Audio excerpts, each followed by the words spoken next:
There are a bunch of skating games out there, but only one Tony Hawk. Tony Hawk's Pro Skater was an absolute hit once it reached store shelves. It was the third best-selling PlayStation game for the year 2000. Obviously, with this much success, the franchise isn't going to get away without a sequel. Neversoft were tasked with the creation of a new Pro Skater game, which later came out in September of 2000. That's only a year and 1 month since the first game. So, how did this sequel to the smash hit game turn out? Well, it was the second best-selling PlayStation game in 2000, surpassing the first game for the year. Clearly they did something right with the game, so let's take a look.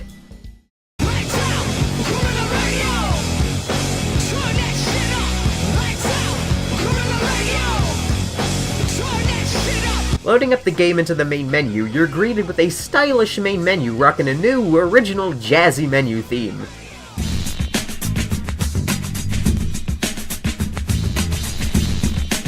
It's not quite Pro Skater 1 menu theme, but it's still a pretty damn good menu theme. Looking through the menu, the first thing that probably catches your eye is the Create Skater option. The first game only gave you a selection of pro skaters to choose from. This game, however, gives you the option to create your own character, so now you can put yourself through endless broken bones and head trauma rather than torturing some poor extreme sports star. The character creator has a pretty oddly decent amount of detail. You can name your skaters, set their age, their weight, their style and stance of skateboarding, even their fucking hometown. What the hell is the point of that? You could have a skateboarder as young as 5 years old, and as old as, well, pretty old probably. Then you can actually create the character itself. You can change their skin tone, their hair, their shirt, shoes, and even the color of their clothing and adding a logo to it. This is like really good character customization for PlayStation 1. They put detail into it that I didn't even know I wanted. However, despite the extensive customization options, you can't even create a female skater. You think that with levels of detail as complex as your character's fucking hometown, an option to change your character's gender would be a no-brainer. Or maybe Neversoft just doesn't believe in a gender identity. I'm transgender, so I can make gender jokes. Fuck you. My character ended up looking like a bald man who took a red marker down the length of his head. Anyways, I give my character's initial stat points and head off to the first level. Hold on a second. How the hell does this skateboard rack work? It only holds 4 boards, but when you go full rotation, it somehow bolsters a new set of skateboards. Also, the customization of skateboards has been limited compared to the first game. You used to be able to choose your board, then 3 options for tightness and the wheel color. Now it's been limited to 2 options for tightness and board choice. Odd. The character selection is also a bit different now, giving you a photo and bio of each skater. Also, it's worth noting that, oh my god, Tony, your forehead is way bigger than I remembered. There are a few notable changes from the first game to the second. First off is that each level gives you 10 objectives rather than just 5. Each level still has the high and pro score goals, the collect skate goals, and the secret tape goals, but now they also have a third score goal, 6 score. On top of that, each level has 5 original objectives in it, as opposed to just 1. Well, the 4 original objectives. Each level also has the 10th goal of completing all 9 previous goals and collecting all the cash. That's another significant change. Rather than just getting a point for each goal, different goals give you different cash rewards. Cash is used to progress in the levels and buy stat points and tricks. So, we've gone from a communist utopia to a capitalistic wasteland. We must re-seize the means of production.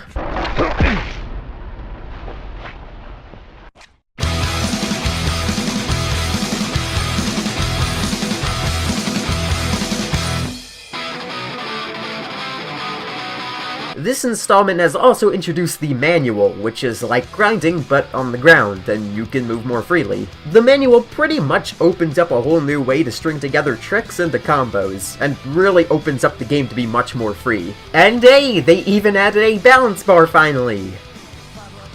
For manuals only. Why in the fuck would they include a balance bar for manuals and not grinding? That's fucking stupid. Each level in Pro Skater was basically just a skate park with a skin. School was just a skate park that was painted to look like a school. There were ramps and rails everywhere. It looked nothing like a school. Pro Skater 2 is better. Not perfect, but certainly better. You actually feel more like you're in the locations of the levels rather than just oddly designed skate parks. School 2 actually kinda feels like a school. This game's city map, New York City, is way better than downtown Minneapolis from Pro Skater. The map isn't unnecessarily large and it feels manageable. I mean, yeah, it's still pretty poorly designed and is a clusterfuck, but it's a manageable clusterfuck. Oh, and don't worry, the murderous taxi has made a glorious return, this time in the form of a racist stereotype. This game also did away with the nightmarish linear stages from Pro Skater. All of the levels in Pro Skater 2 are non-linear open areas. I praise the Lord for the distinct lack of downhill jam. Although I'm not entirely sure that the New York City level really accurately represents the real city. Last time I checked, I can go 5 seconds in New York City without hearing gunshots and screams of fear.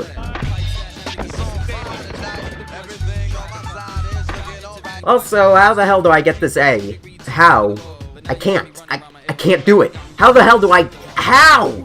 Base, how low can you go? Death row? What if I know? Once again, back is the incredible rhyme animal, the uncannibal public enemy number 1. 5 volts at 3, and I got none. Can I tell them never had a gun? But it's the wax that the Terminator X fun. Now they got me in a cell cause my records they sell. Cause a brother like me said, well, another prophet and I think you wanna listen to what it can say to you. What you wanna do is follow for now. Know what the people say. Make a miracle. Pump the lyrical. Black is back all in. We're gonna win. Check it out. Yeah, yo, come on. Here we go. On the startup screen, you may have noticed a copyright from Marvel. That's because Spider-Man is a playable character in the game for 100%ing it. I didn't 100% it, by the way. I cheated. There's also a secret character named Private Carrera, who is apparently in the first 3 games. I didn't know about this up until now. I can't really find any info on her besides the fact that she's an original character who was based on a porn star. So... yeah, there's that, I guess. On top of that, there's also the level creator. It's extremely basic, pretty much only allowing you to place down pre-made items on a grid in this single room. You can switch between item types and then choose the item subtype. But for PlayStation, it's pretty cool.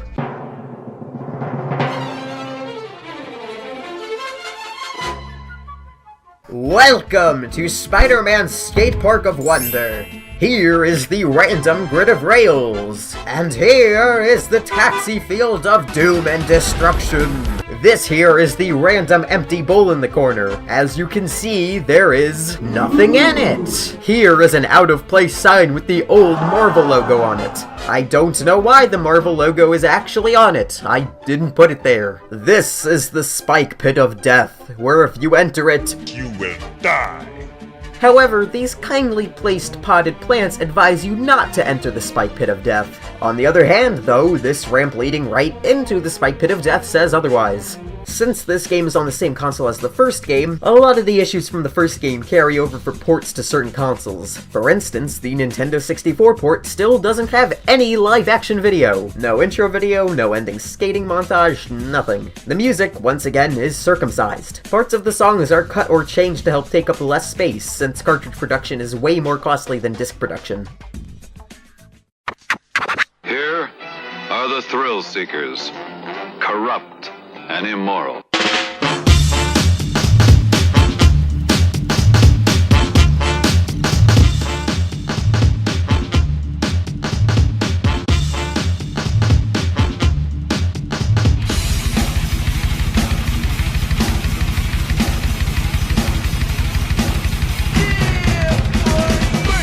How low can you go?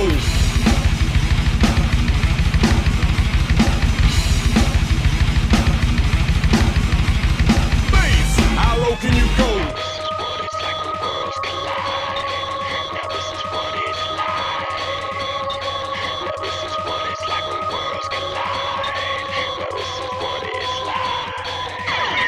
What is it relay?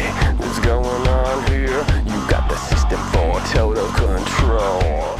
So that's pretty much Pro Skater 2 in a nutshell. It took Pro Skater and improved just about everything in the game, in addition to adding new useful features. There are hardly any aspects of the game that haven't been improved from the first game. However, this here isn't the only version of Pro Skater 2.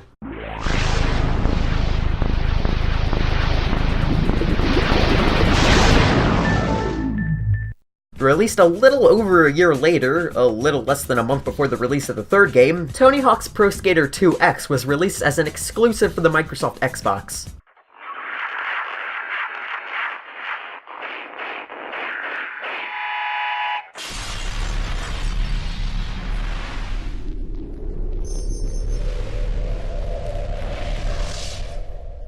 Yes, that is the same Treyarch from Call of Duty fame. Funny to see them starting from much more humble beginnings. Being a generation up from the last game, 2X improves on a lot of things from the original game. The game has much better graphics, a new engine with a new improved physics system, and a new style to the UI. I honestly much prefer the UI from the original game though. It's very grungy and has this nice punk style to it that 2X just completely did away with for this generic futuristic style, I guess. I don't like it. The new engine that the game is running on makes the game a much better experience. It makes the game a bit easier and more fair, and having a longer draw distance is amazing. It's honestly a blessing to be able to see 10 feet in front of me in the New York City level. Oh, yeah, I forgot to mention, you can finally create a female skater in 2X. In addition to that, it also includes more customization options for the character, mostly just new items. I guess Treyarch is more accepting of the LGBT community. Oh, and they also finally added a balance bar for grinding. Wow. Amazing. Revolutionary. Fantastic. Inspirational. Wow. 2X also has Pro Skater's Career added in, probably since Xbox owners have no way to play the original Pro Skater. However, it's still running on the new engine with the new physics, using the new mechanics that 2 added. Being able to play Pro Skaters with manuals makes you feel like a god, cause it's now unbelievably easy. Pro Skater, the game that I wasn't able to beat because I couldn't get enough tapes to get to Roswell, I 100%ed in about an hour on 2X. They didn't even bother upping the difficulty or the score requirements. It's exactly the same. It's way too easy. Downhill Jam still sucks though. It is pretty nice to see all the levels from Pro Skater remastered though. They all honestly look really good. Mall has tons of new detail added into it, with stores like Boards Be Us, rest in peace, and Pizza Face. Instead of copies of Apocalypse at the end of the mall, there are instead boxes of Kelly Slater's Pro Surfer. That's not a joke, by the way. That's actually a real game, developed by Treyarch and published by Activision. Before their Call of Duty days, Activision had Treyarch developing fucking Kelly Slater's Pro Surfer. Look at this shit. It's fucking terrible. Activision really wanted to capitalize on the Pro Skater extreme sports trend. Fucking pro surfing, are you shitting me? 2X also contains another new career featuring brand new levels. It's only 3 levels, and it took me half an hour to complete. The levels weren't even that good either. One of them feels like it belongs in Pro Skater 1, the other has this god-awful vertical design where you, need to go upwards, and the third would be great if you could revert. You can't. And yeah, all nightclubs totally have a skate park just kinda attached to the back of them. That's just a normal thing. If I had to sum up Pro Skater 2 in one sentence, it would be Pro Skater but everything improved. Now, should you go back to play Pro Skater after all these years? Unless you're a hardcore Tony Hawk's fan or are playing the 2X version, especially since it can be played on the 360 with a simple update, no. No. It's still a very primitive game, especially when compared to the later games in the series. However, for the time, the game was probably the best it could possibly be, and I commend Neversoft and Treyarch for their work on the games. If you'd like, you can subscribe to me not only for future game reviews, but also more Tony Hawk's reviews. I plan to talk about the entire series, and while it's gonna take a lot of time, it's something that I'm passionate enough to do. Take care for now, and hopefully I'll be seeing you next time.